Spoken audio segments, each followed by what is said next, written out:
আমাদের এই গারাগ্রাম ইউনিয়নের 5, 8 এবং 3 নম্বর ওয়ার্ডের প্রায় 5 শতাধিক বাড়িঘর ক্ষতিগ্রস্ত, প্রায় 1000-এর মতো পরিবার ক্ষতিগ্রস্ত। ইতিমধ্যে প্রশাসনের পক্ষ থেকে তাদের জরিপ অ্যাসেসমেন্টের কাজ চলতেছে। এরপরেই সঠিক পরিসংখ্যানটা আমরা জানতে পারবো।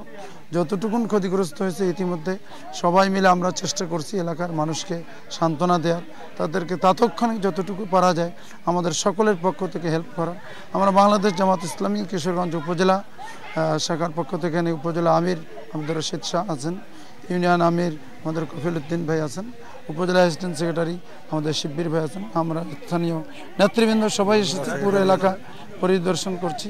এখানে এই পরিদর্শনের পরেই আমরা যেটা বলতে চাই, ক্ষতিগ্রস্ত মানুষের পাশে আমরা দাঁড়াতে চাই। এখানে কোনো রাজনীতি নয়, এখানে সবাই অত্যন্ত বিপদগ্রস্ত।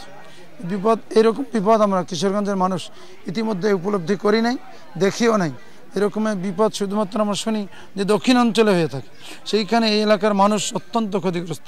আমরা ক্ষতিগ্রস্ত মানুষদের প্রতি সমবেদনা, আমরা শোকাহত। আমরা সবাই মিলে এই উদ্ধার তৎপরতার সাথে সাথে পুনর্বাসন কার্যক্রম যাতে চালিয়ে নেওয়া যায়, সরকার প্রশাসন সবাইকে সাথে নিয়ে স্থানীয় যারা গণ্যমান্য ব্যক্তিবর্গ আছেন, স্থানীয় বিত্তশালী ব্যক্তিবর্গ, তাদের প্রতিও আমরা আহ্বান জানাবো। তাদেরকেও এই বিত্তশালী ব্যক্তিবর্গ যারা আছেন তারাও যাতে এই পুনর্বাসন কার্যক্রমে সহযোগিতা দান করেন। বাংলাদেশ জামাত ইসলামী সবাইকে সাথে নিয়ে এই কাজটা আমরা করতে চাই।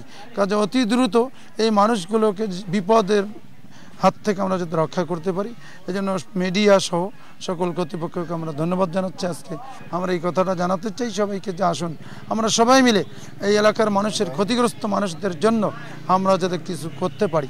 আমরা আমাদের বিবেক আবেগের ধারণা থেকে এখানে সবাই এসেছি, যারা দেখতে এসেছে, যারা ক্ষতিগ্রস্ত, সবাই মিলে আমরা এলাকাবাসী আজকে উদ্বিগ্ন।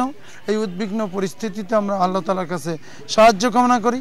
আল্লাহ তাআলা যেন আমাদের সবাইকেই এই কাজে সহযোগিতা দানের জন্য সবাইকে সুযোগ দান করেন, এটুকুন আশা ব্যক্ত করেই আমার কথা শেষ করছি। আবারও ক্ষতিগ্রস্ত মানুষদের প্রতি আমরা সমবেদনা জানাচ্ছি এবং মিডিয়ার সকল কর্তৃপক্ষের মাধ্যমে গোটা দেশবাসীর কাছে এই উদ্ধার তৎপরতা এবং এই পুনর্বাসন কার্যক্রমে সহযোগিতার আশ্বাস এবং সহযোগিতা দানের জন্য উদাত্ত আহ্বান জানিয়ে কথা শেষ করছি।